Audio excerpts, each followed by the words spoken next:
Now, let me tell you something about seeing people clearly. We spend so much time looking at others, judging them, forming opinions, deciding who they are and what they're worth. But most of what we see is costume and mask. We see the performance, the act, the carefully constructed image that people present to the world. And we mistake this for reality. But there are two things, just two simple things, that will show you who someone really is. Not what they say they are, not what they hope to be or what they wish you would think of them, but what they actually are, underneath all the pretense and posturing. The first thing to watch is how they behave when there's nothing in it for them. When there's no audience to impress, no reward to chase, no advantage to gain. Do they still show up? Do they still care? Do they still act with decency and kindness? Or does the whole performance collapse the moment the spotlight moves away? You see, most people are quite wonderful when it serves their interests. The salesman is charming when he wants your money. The politician is compassionate when he wants your vote. The lover is attentive when he wants your affection. But what happens when the transaction is complete? What happens when there's nothing more to get from you? This is when the mask slips. This is when you see the real person standing there, perhaps confused that they even have to keep pretending now that the deal is done. Watch how someone treats the waiter who has already brought the food. Watch how they speak to the person who has no power over them, who can offer them nothing, who is simply another human being standing before them. I remember watching a man once in a restaurant. He was quite important, or at least he thought he was. Important job, expensive suit, the whole production. And he was dining with someone equally impressive, someone who could advance his career. You should have seen the performance. The smiles, the laughter, the careful attention to every word his companion spoke. He was the very picture of charm and consideration. But when the waiter came to refill his water, he didn't even glance up. When the busboy bumped his chair by accident, he snapped at him without breaking his conversation with the important person. The young man who brought more bread to the table might as well have been invisible. And right there, in those tiny moments that he thought didn't matter, his true character revealed itself. Because you see, character is not what you do when people are watching. Character is what you do when no one important is looking. When there's no credit to claim, no reputation to protect, no game to win. That's when the truth comes out, like water finding its level. The second thing to watch, and this is equally important, is what amuses them, what makes them laugh. Not the polite laughter of social occasions, but the genuine, spontaneous laughter that bubbles up when they forget to control it, because laughter is one of the most honest things about us. When someone laughs at cruelty, at the misfortune of others, at jokes that demean and diminish, you're seeing something real. They can say all the right things about compassion and kindness. They can speak beautifully about justice and fairness. But if they're giggling at someone else's pain, if they find humor in humiliation, if they're amused by meanness disguised as wit, then you know what's actually living in their heart. I once knew a woman who spoke constantly about her love of humanity, about her dedication to helping others, about her spiritual nature. She had all the right books on her shelf, all the right ideas in her head. But she would laugh, really laugh, when someone told stories about making others feel small. When someone described an embarrassing moment for another person, her eyes would light up. When gossip turned cruel, she leaned in closer. And there it was, the real person, showing herself in those unguarded moments of laughter, because you can control your words, you can manage your image, you can present yourself as anything you wish to appear to be. But laughter is involuntary. It comes from somewhere deeper than the thinking mind, somewhere more honest than the performing self.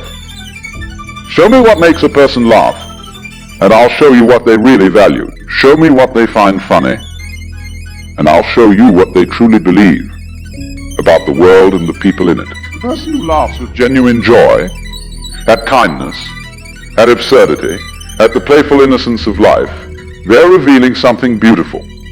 The person who laughs at suffering, at weakness, at the struggles of others, they're revealing something else entirely. Now you might say this seems too simple. Surely understanding someone's character is more complex than watching two things. And yes, humans are complex creatures. We contain multitudes. We contradict ourselves. We're capable of both cruelty and compassion, sometimes in the same afternoon.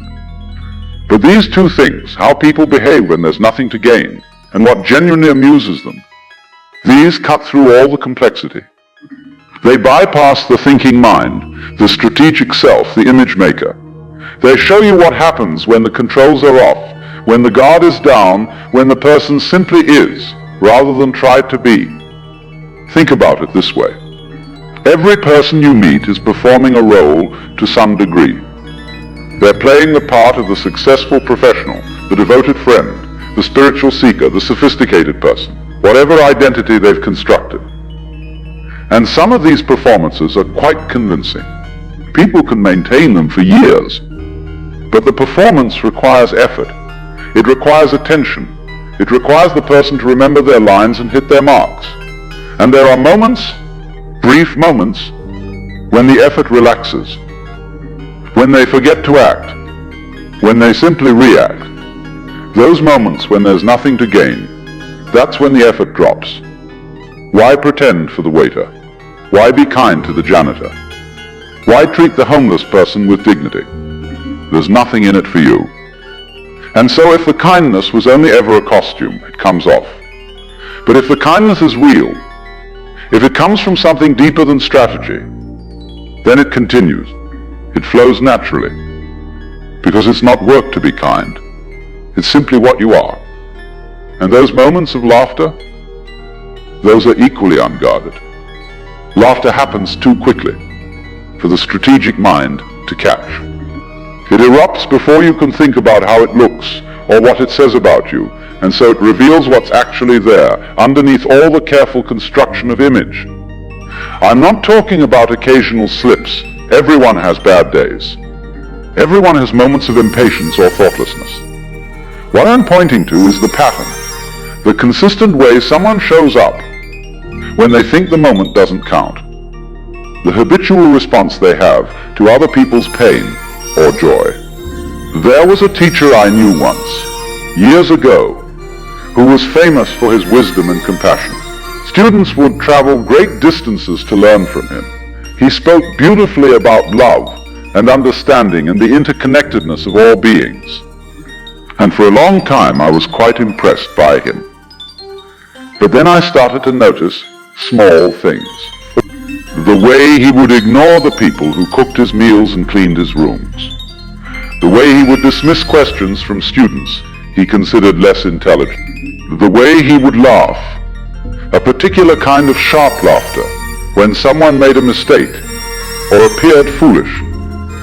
And gradually I realized that all his beautiful words were just words. The real man, the one who existed when there was no benefit to being the wise teacher, was someone else entirely. Someone impatient with anyone who couldn't serve his image. Someone who found amusement in the stumbling of others. The contrast between his performance and his reality was so stark that it became almost comical. Here was a man teaching about compassion, while treating the people right in front of him with casual indifference.